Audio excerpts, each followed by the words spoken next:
Act 3 of The Importance of Being Earnest by Oscar Wilde. Upon what grounds, may I ask?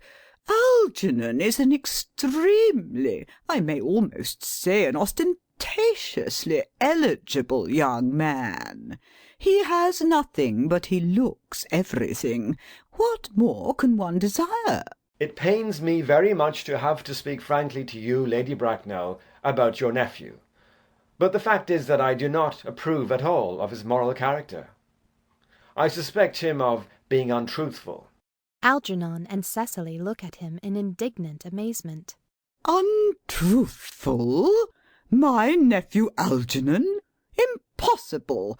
He is an Oxonian. I fear there can be no possible doubt about the matter. This afternoon, during my temporary absence in London, on an important question of romance, he obtained admission to my house by means of the false pretence of being my brother. Under an assumed name he drank, I've just been informed by my butler, an entire pint bottle of my Perrier Jouet Brut 89, wine I was specially reserving for myself. Continuing his disgraceful deception, he succeeded in the course of the afternoon in alienating the affections of my only ward. He subsequently stayed to tea, and devoured every single muffin. And what makes his conduct all the more heartless is, that he was perfectly well aware from the first that I have no brother, that I never had a brother, and that I don't intend to have a brother, not even of any kind. I distinctly told him so myself yesterday afternoon. Mr. Worthing, after careful consideration, I have decided entirely to overlook my nephew's conduct to you. That is very generous of you, Lady Bracknell. My own decision, however, is unalterable. I decline to give my consent. To Cecily. Come here, sweet child. Cecily goes over. How old are you, dear? Well, I am really only 18, but I always admit to 20 when I go to evening parties.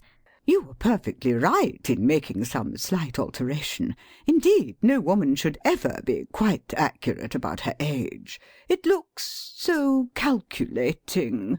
In a meditative manner. 18, but admitting to 20 at evening parties. Well, it will not be very long before you are of age and free from the restraints of tutelage, so I don't think your guardian's consent is, after all, a matter of any importance. Pray excuse me, Lady Bracknell, for interrupting you again. But it is only fair to tell you that according to the terms of her grandfather's will, Miss Cardew does not come legally of age till she is 35. That does not seem to me to be a grave objection. 35 is a very attractive age. London society is full of women of the very highest birth who have of their own free choice remained 35 for years. Lady Dumbleton is an instance in point. To my own knowledge she has been 35 ever since she arrived at the age of 40, which was many years ago now. I see no reason why our dear Cecily should not be even still more attractive at the age you mention than she is at present. There will be a large accumulation of property.